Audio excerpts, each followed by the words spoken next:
ابراز علاقه عاشقانه مهراج وفا برای غزال نایت که کاملا خبر شوکه کننده است و درخواست پول مهراج وفا از غزال نایت.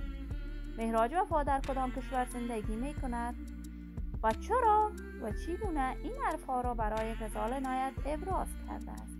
واکنش غزال نایت برای مهراج وفا چی بوده است؟ من در این ویدیو پیرامون حقایق همین ماجرا خواهم پرداخت. پس در ادامه با کانال دنیا اینفو باشید.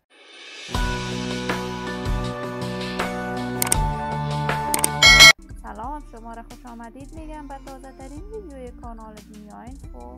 برای حمایت حتما علامت سابسکرایب را فشار بدید تا ویدیوهای دیگر کانال دنیا اینفو را از دست ندهید.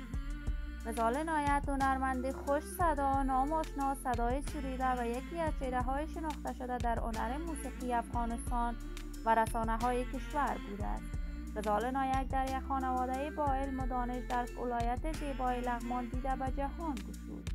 غزال نه تنها هنرمند خوبی است بلکه از جمله موفق‌ترین ژورنالیستان کشور هم بوده است. غزال در اصل در رشته ژورنالیسم تحصیلات عالی خود را به اتمام رسانید. وی در سن نوجوانی در یکی از بانک‌های خصوصی در کابل اجرای وظیفه می‌کرد و در همان زمان علاقه فراوانی برای سرودن آهنگ‌ها پیدا کرد و با همکاری و کمک نظیر خارا توانست آهنگ‌های بیشماری ثبت و نشر کند. آهنگ‌های غزال نایت با نظیر خارا باعث شهرت و رشد وی شده بود.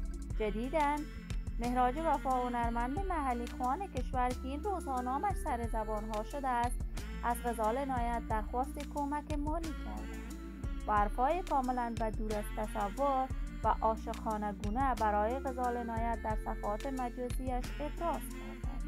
ولی تاکنون غزال نایت خاموشی کامل در این باره اختیار کرده است و جوابی برای مهراج وفا نداده است. این همه در حالی است که آهنگ‌های مهراج وفا با ستاره هاشمی هنرمند کاملا جوان و تازه‌کار کشور گل کرده. دوستان نهایت عزیز، شما هم نظریاتتان را در بخش کامنت با من شریک بسازید. این ویدیو را با علاقه‌مندان و دوستداران مهراج وفا و غزال نایت به اشتراک بگذارید.